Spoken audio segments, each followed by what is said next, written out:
guys, today we're going to be making a tripod bowl inspired by the tripod bowls made by the ancient Aztecs.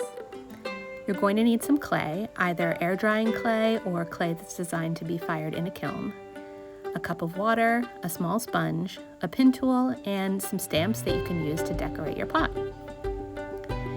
Take your clay and divide it into small sections, about the size that you can fit in your hand.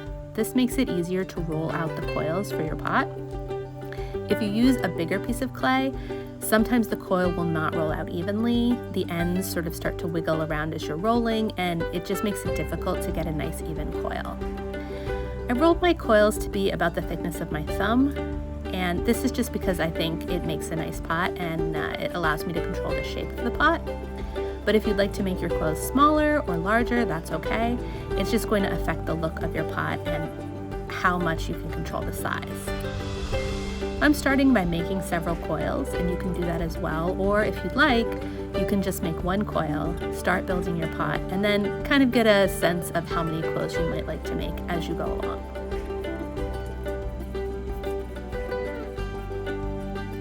So once I've got all my coils rolled out evenly, I'm going to start forming the base of my pot. And the base of my pot is just going to be kind of a spiral shape. I'm using water in between anywhere where I want the clay to stick to itself, almost like the water is glue. It just helps the clay to adhere better. And I'm curling my clay coil around and around until I have the size of the base that I want. My pot isn't going to be huge, it's going to be kind of small, so this is plenty big for my base. Now you can see that I took the end of my coil and I tried to smooth it down and make it stick really well to the bottom of my pot. And when I'm adding an additional piece, I want to score the clay with my pin tool in kind of a hash mark pattern and put some more water there to really help it stick.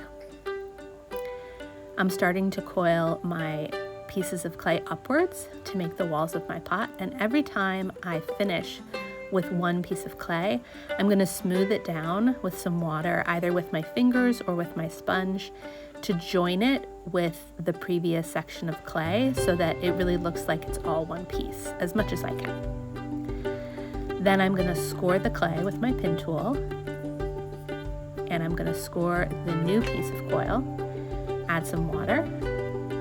I'm going to smooth that end down to join it together with the previous piece of clay, and then I'm going to keep on building until I'm happy with the size of my pot. And this is starting to shape up to be a pretty good size. I don't want to make it too wide or too tall because then it has a tendency to kind of flop outwards and become a little bit harder to control. So this is a good size. I think I'm going to end it here and try to blend that piece of clay right in with the previous coil so that it really sticks well and looks like all one piece. And your hands are going to get messy when you work with clay, but it washes right off. Even if you get some on your sleeve or your clothes, it comes right out. Now I'm just kind of pressing out some of the area on the inside of the pot where the coil's kind of sunk inwards, just to make sure that it stays in a good shape. All right, so now I'm going to make the feet for my tripod bowl. I just used my pin tool to make a little mark and divide it in thirds because I want each foot to be about the same size, because I don't want my bowl to be sort of leaning over if one leg is longer than all the others. But I'm kind of eyeballing it. I'm just making it approximately the same size, not exactly. And my feet are going to be shaped like actual feet, human feet. So I'm creating the shape of a leg and a foot. I used my sponge to smooth out any cracks in the clay, and now I'm using my pin tool to add the toes. And you can clean up any of the sculpting that you've done with your sponge. You can use your pin tool, you can use your fingers. And if you make a mistake, you can always roll out the clay again and start over. It's very forgiving. Now I'm shaping my second foot, and I'm going to try to make them look all pretty much the same. They won't be exact, but they'll be very similar. When I use my pin tool, sometimes some little pieces of clay stick to it, so I just wipe it on my sponge so I don't transfer those pieces onto my finished sculpture. All right, now I'm making the third foot. And I just want to make sure that it's approximately the same size. Again, using my sponge to smooth it out and using my pin tool to create those toes. Now I have all 3 of the feet for my tripod bowl.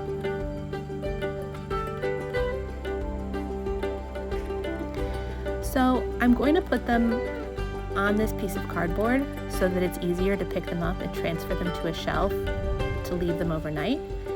I want to write my name on it if I'm doing this in the classroom so that nobody accidentally takes my bowl. These all probably will look very similar, so I don't want anybody to get confused. And I'm going to put a damp paper towel over my project to keep it from drying out too much.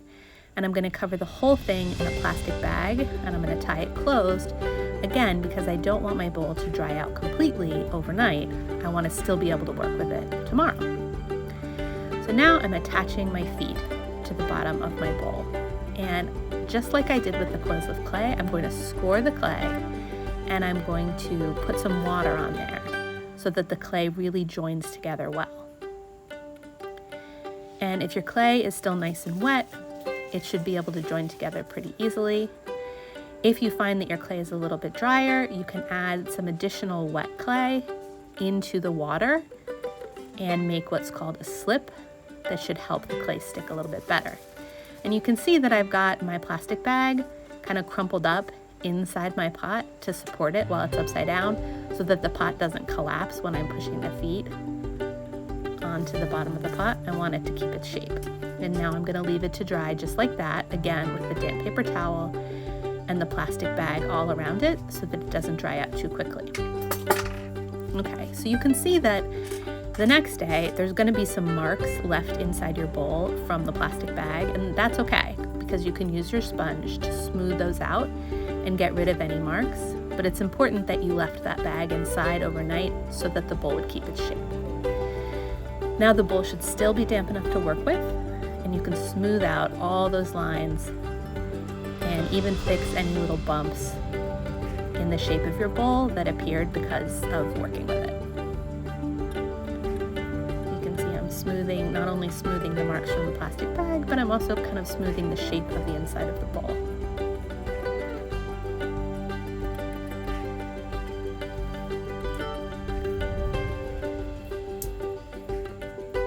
So once you're happy, you can start using the stamps to give your bowl some texture and design. And you need to press pretty firmly, so make sure that the feet of your bowl are dry enough to support it. Otherwise, you can actually hold the bowl from the bottom when you're stamping, and just be sure to support it. And you can see that when I'm putting the stamp into the clay, I'm supporting the other side of the bowl, the inside, with my finger. Otherwise, I'm going to really make a dent in my bowl. And I still am making a little bit of a dent, but I'm going to be able to fix that again with my sponge when I'm done. And just kind of smooth out the shape. But the stamps that I put into the clay will still be there. And there it is. And now, once again, I'm going to put it inside the plastic bag to dry. And once it's fully dry, I'll be ready to paint it. So that's my completed tripod bowl. I hope you guys enjoyed making this, and I'll see you next time.